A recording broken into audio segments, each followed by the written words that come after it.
Welcome to True Vintage Guitar. This is John Schultz's place. He's not here. He left me because he had to run an errand, but I'm here left alone. So let's figure out how to turn on. Look at this light. This thing is as big as the sun. Am I smart enough to figure out how to turn this on? Hold on. Here we go. Oh, there it is. It's like daylight in here. Okay, here's the thing. Everybody wants to find cool old guitars. John and True Vintage Guitar, those dudes, unrivaled. So I have bought every single old electric guitar that I can get, and every one that I can find in the world, even being Jeremy the Guitar Hunter, is like worn out, has some issues, and I love those guitars. I love salvage title guitars, but let me show you this. John finds just the literal best examples. Now, there aren't any price tags or labels on this, but we're talking like 60s, 60s, 60s, beautiful original Fender, late CBS headstocks. We've got all kinds of stuff. We've got an Epiphone Texan in there. And then up top, there's some amazing stuff. When you walk in the shop, cool seating area. And then the big, that's the moneymaker up there. Strats, Tellys, Les Pauls, Epiphone Casino back here. New basement here with a giant cab. Really cool amps. It all is just kind of tucked in here, so sneaky and wonderful. Back here, amps all along. Look at this, an original box for a deluxe. How cool is that? The deluxe amp. There's a twin. I would bet it's probably a high power twin. I had to get, I don't know these as well, but a beautiful Jazzmaster, sorry, a Jaguar here. Really cool. I love this guitar. This is a sneaky favorite. Cool stuff hiding over here in the corner. Old Ampeg, like probably a reverb rocket or another deluxe down there. An original Woody. I think this is 1947, I think, on these. Here's an old Vibrolux. There's an old Gibson. The cleanest Les Paul you've ever seen. Silver tones. So, big, beautiful room here. This is the cleanest Les Paul I've ever seen. As far as a vintage, original, old school Les Paul goes, this is a 1952. This thing's older than my dad.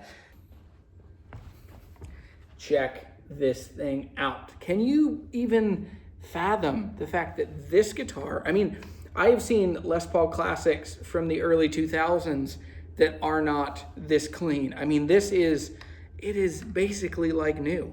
And so this is a beautiful early Les Paul. Man. It's not super light, not super heavy. Oh.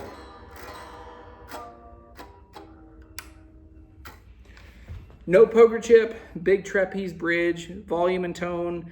I'm sure this would have a early 50s style wiring, but man, clean. But this isn't all. There's more stuff hiding, so let's figure it out. How hard? There we go. Here, the light switches. Let's turn around this way. So you come down the hall.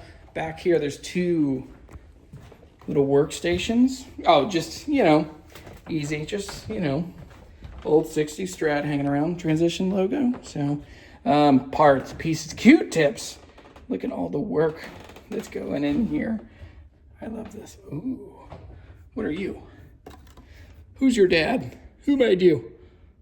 It's a 1956, December of 56 neck there, just hanging around.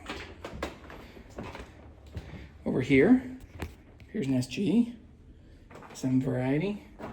Honestly, the biggest problem most guitar shops have is case storage, but holy cow, these dudes have figured it out.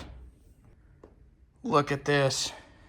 Row on the ground, row 1, 2, 3, 4, 5, 6 layers high. As you look through here, cases on cases, boys. Ooh, that 56 blonde Telly that's out there, that's the case. Look at that thing. It's so clean and crispy.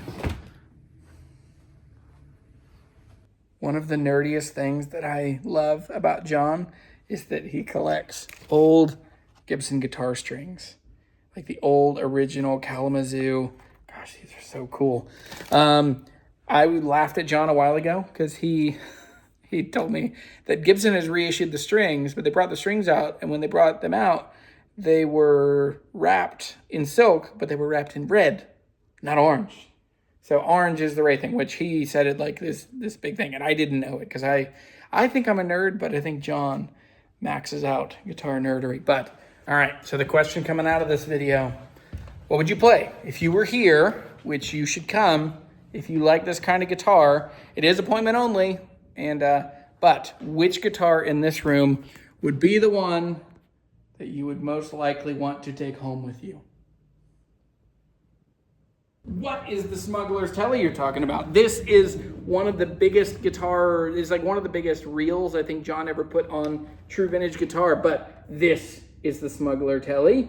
This is a Tele that came home from Vietnam, and before it came home from Vietnam, some handiwork was done to remove material underneath the pickguard so that contraband could come in here. So I've wondered, and how much money's worth of contraband do you think could fit in these cavities? Well, guess it's like 1.5 inches by 5 inches, 1.5 inches by 6 inches. So let me know, and if that's the case, we'll just consider that as, you know, you have the ability to add value to this guitar, and then you could just put a white pickguard, because this is a 67 Tele. Other than that, it is interesting.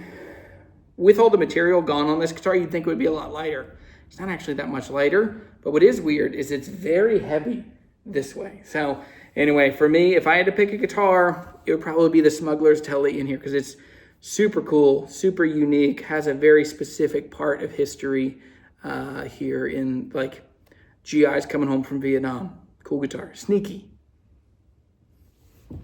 Well, this has been True Vintage Guitar. I mean, seriously amazing. If you love high-end electric guitars, this place is bonkers. So come check it out if you're in the neighborhood. Send the guys at True Vintage Guitar an email. But I'm Jeremy, this Guitar Hunter, and man, oh man, what a room to be in.